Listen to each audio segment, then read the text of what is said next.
Hey, welcome back for part 4 of this mini course on how to roll trolls and stump Trumpists. Or more generally, how to disappoint Herobots, whatever lifestyle brand they're using for cover. Left wing, right wing, religious, spiritual, philosophical, none of that matters really. It's always just folks playing dress-up hero using a simple, mindless, robotic formula. Ignore word meanings. If words sound positive, they're about them. If words sound negative, they're about anyone who threatens to reinfect them with self-doubt.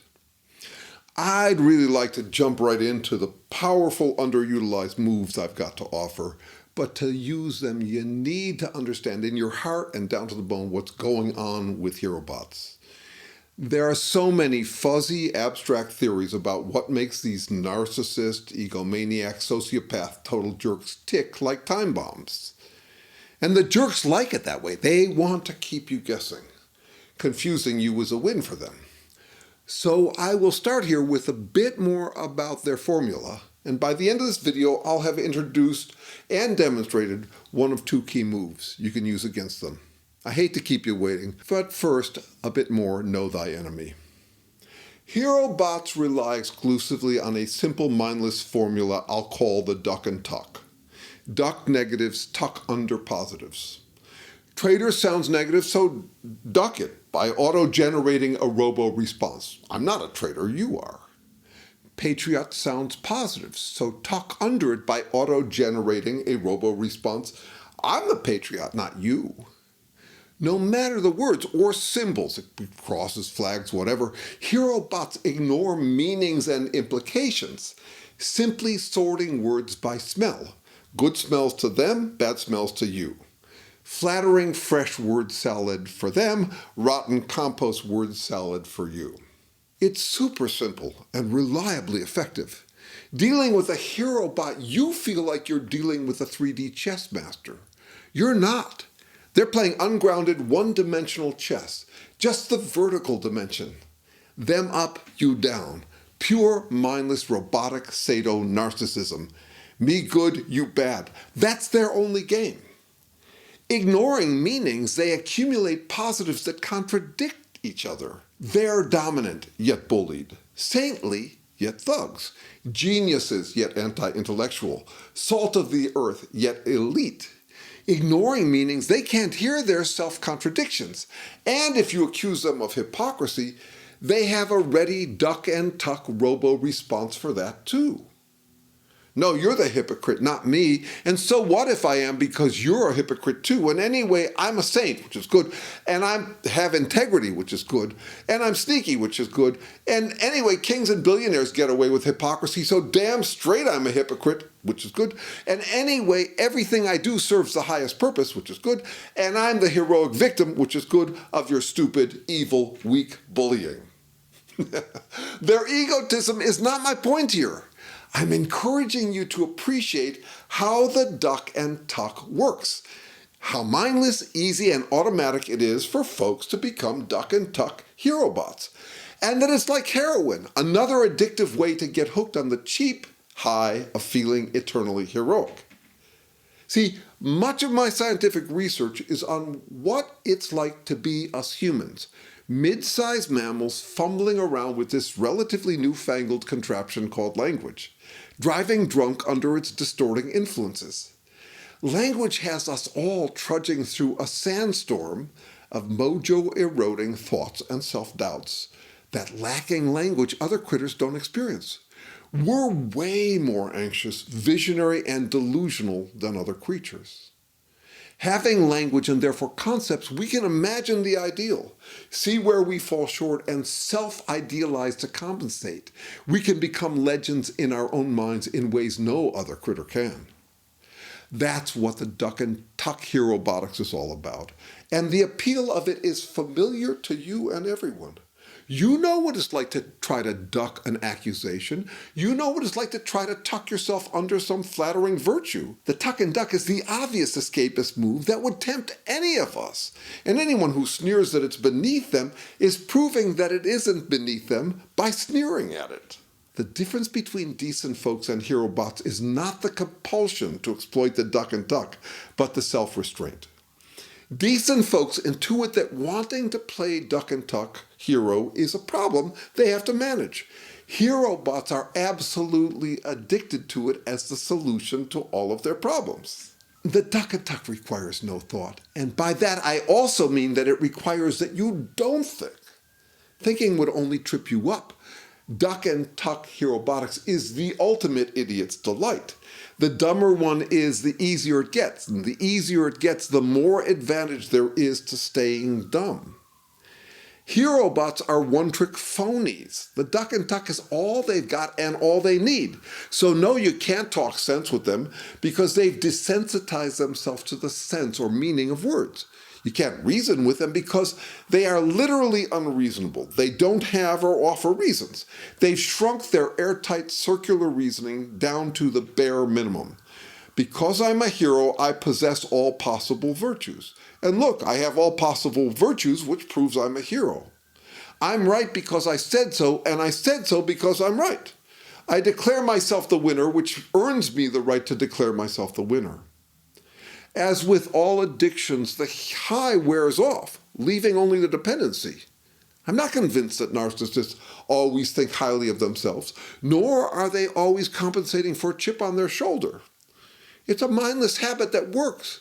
It's myopic, short-sighted, an addiction to what I'll call myopium, pain-killing short-sightedness, the short-sightedness of pretending to win every round.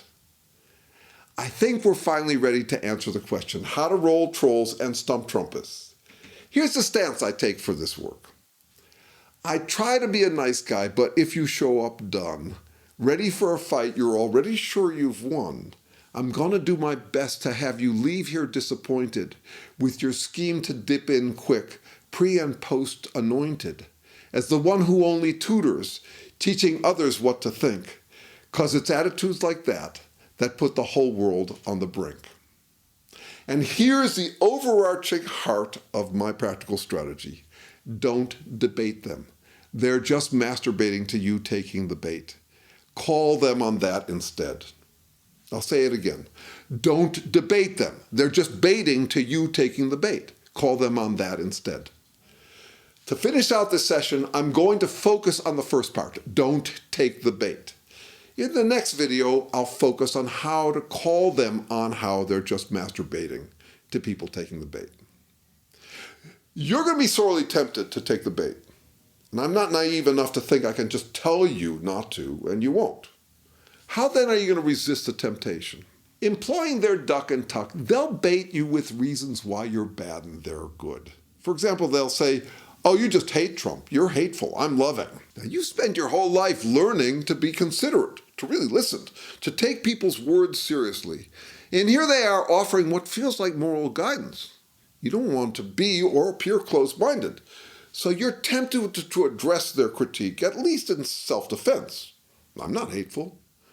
Meanwhile, they have no real critique.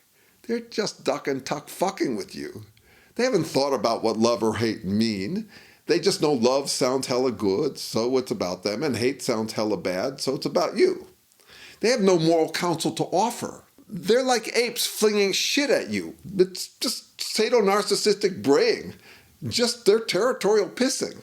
Taking the bait would enable their addiction. So no, don't take the bait. But again, how? Actually, you have a different relationship with words. It's not just that you listen to what words mean. It's that given their meaning, you recognize that their loaded words aren't inherently good or bad. You don't buy the duck and tuck because words are good or bad depending on context. Think about it. Is love good? Yeah, sometimes. Sometimes it's bad. Loving psychopaths and Nazis, loving to kill people, loving ruining people's lives. So no, you don't really buy their duck and tuck, I'm loving BS. Is hate bad? Yeah, sometimes. And sometimes it's good. Hating inequality, crime, rape. You recognize that hate is not the problem and love is not the solution. Love and hate are the questions. What to love and what to hate. If you find yourself queasy when I suggest that hate has its place, notice how tempting the duck and tuck is. Hate sounds bad, so duck it. I'm challenging that. Here, try this. Love is a strong preference, and preferences are always relative. The more you prefer one thing, the less you prefer other things. All the way out to strong preferences. The more you love your children, the more you'd hate to have anything horrible happen to them. The more you love justice, the more you hate injustice. Okay, so suppose a Herobot accuses you of being uncaring. You'll be tempted to say, you're wrong, you don't know, no, really, I am caring. For example, at least to prove it to yourself. They hope you'll get defensive.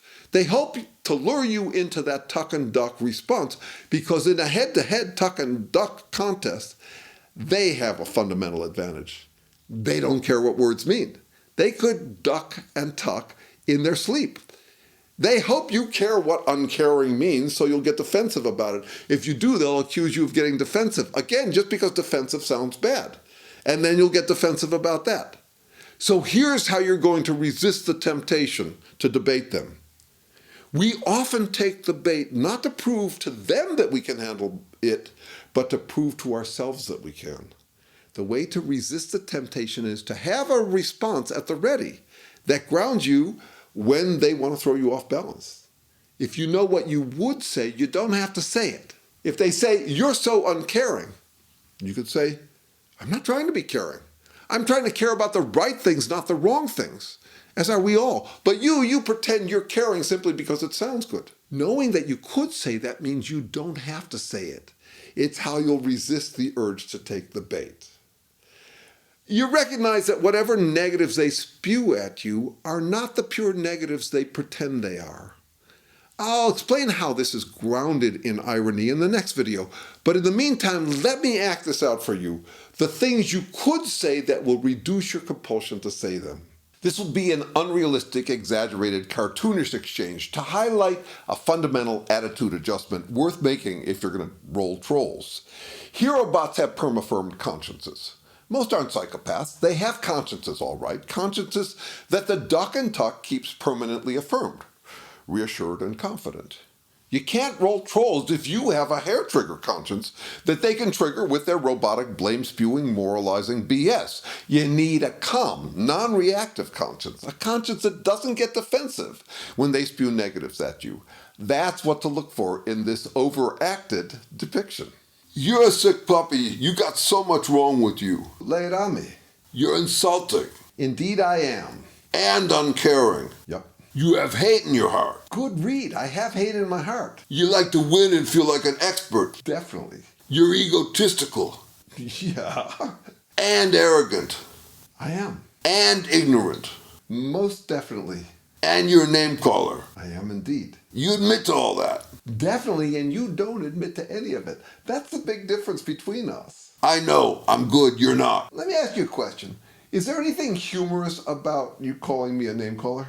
Not if they are one. I knew it. You can't hear it. For all your self-anointed moral authority, you're a tone-deaf bonehead.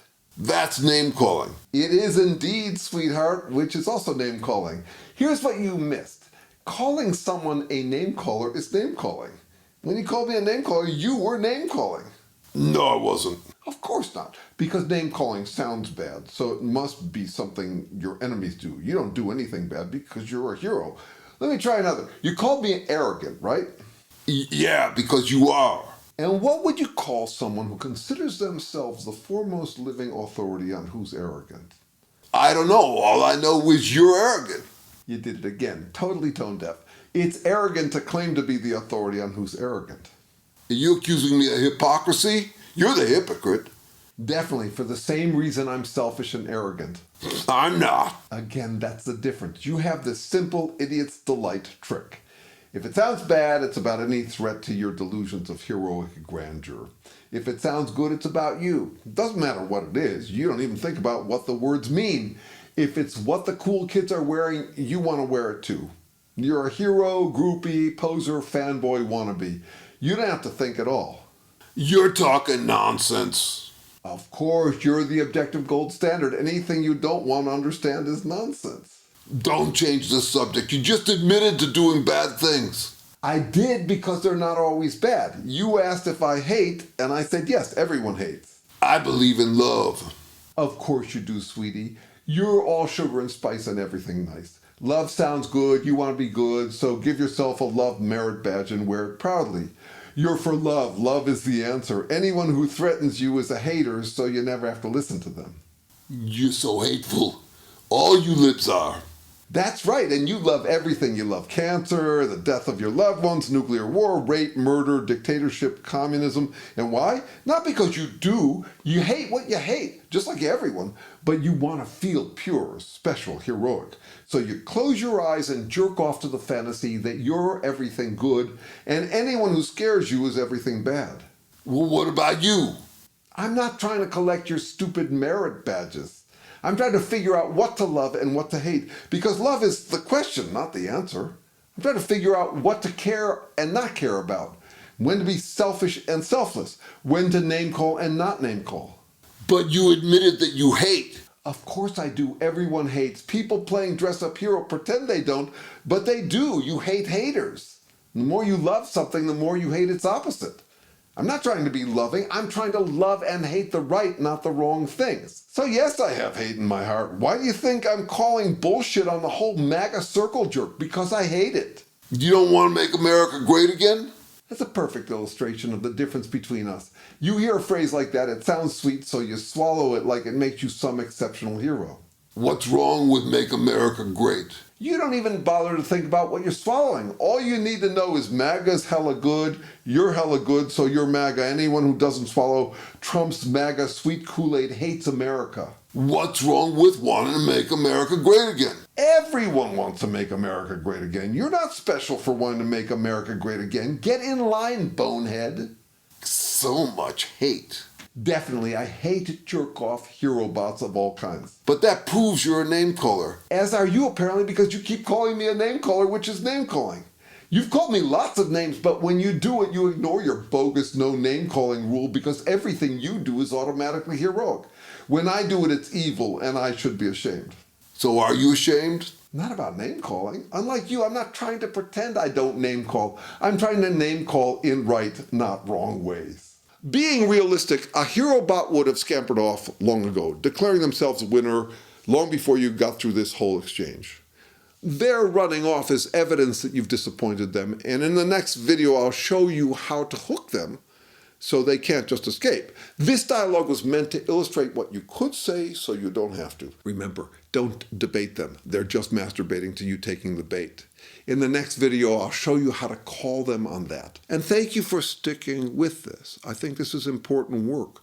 Our civic duty to humbly humble Herobots of whatever stripe and lifestyle. I'm very glad you're curious about how to be more effective at it. Me too. Well, it turns out few people in the world are into as much raw introspection about the human condition as I am. And if you're one of them, please like, comment, subscribe, and share. And that's another thing. I'm for hire. I do strategic consulting on dealing with life's tough judgment calls and dealing with total jerks. My email's down below. Get in touch for a free sample session. Thanks.